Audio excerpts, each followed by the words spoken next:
Obviously that didn't happen, and we're going to be releasing it next Saturday instead. Because that emo thing didn't really work, we took the weekend to kind of think about the song, kind of just where we thought it fitted. And personally, I thought that the acoustic guitar worked really well. So, okay, let's make it into an acoustic, like, folk pop song. We've never done one of those before. Let's try that. Why not? So in terms of layering, how did we take it from just an acoustic guitar and a vocal into the finished song, which obviously you haven't heard yet? So the logical thing to do straight away would be to add some drums to it. That always brings a song to life. In terms of drums, we didn't know whether to go with more of a traditional pop beat where it's just like boom, ka, boom, boom, ka, you know, that kind of shit, like kick, kick, snare, kick, snare, kick, snare, all that kind of shit. Or whether to do more of a rolling snare where you've got like on a snare. We didn't know which would work. It turns out that more traditional pop kind of thing works best.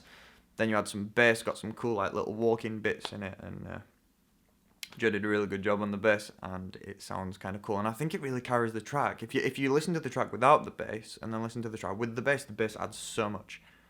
Keep that in mind when you're writing songs. Bass really carries a song. I mean, drums help as well. Like the drums are really the only thing that kind of changes the dynamics throughout the entire song. There's a synth in it that comes in at the choruses, but everything else kind of stays static. There's kind of solo-y bits with the lead guitar all the way through. There's the acoustics all the way through. There's bass all the way through. The drums kind of change what cymbals that they're doing at certain points, and we add some claps in at some point that are kind of in the background. That is kind of what adds dynamic to the song. The reason why this chorus does kind of sound a bit bigger when it goes in is because of what the drums are doing, not because of anything else. Everything else is kind of staying the same. So, as I just said, then we've got a bit of a synth in it that's just kind of doing do do do do do do do do in the chorus. That just adds a bit of flavour. There's no real need for something like that. If we took it out, probably no one would notice. It just adds a bit of flavour in there and just kind of bulks out the chorus a little bit. Obviously, there's little plucky guitar solos, which kind of remind me of like what Dire Straits do. Like, I think they only have one guitar and it just like kind of noodles all the time. But I mean, I even called the track on Logic Guitar Noodle.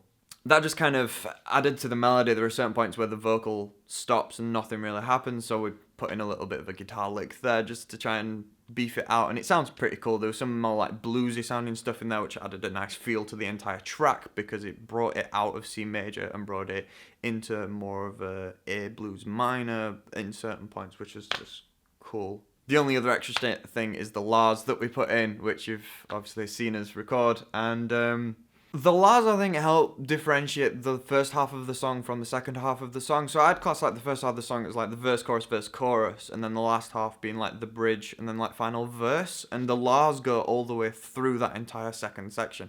And I think that really pulls, it makes it feel kind of more, a bit more epic or whatever. And epic's not the right word, it feels bigger.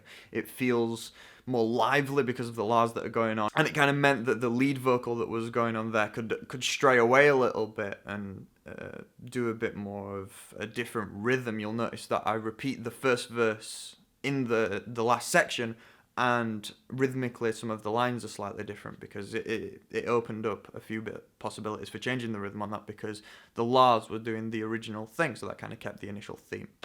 Put all that together, all of that, and you have a finished track. That's how we built a track. I suppose it's kind of a good thing that this is kind of a simple way to build a track. There's nothing special going on here really, other than the synth and the sound of that. It's all acoustic instruments. Everything can be done with pretty much any microphone. It just, obviously, quality of mix will depend on certain things.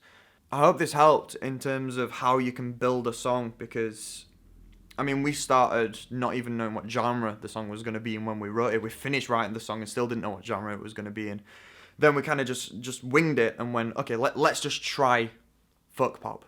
And then we just kind of added a few things that were kind of like what's in folk pop. I mean, like the bluesy guitar and stuff is typically not. That's more of a, I guess it sounds more of like a country element that we've added into that, which isn't too far away from folk anyway, so that doesn't really matter. The song will be out on Saturday. It's sounding really cool. I've got a few things to do, but on Saturday it will be out, and it should sound pretty cool. If it's out, there will be a link on the screen. Thank you very much for watching. I hope you have a very good day, and yep, no, that's it.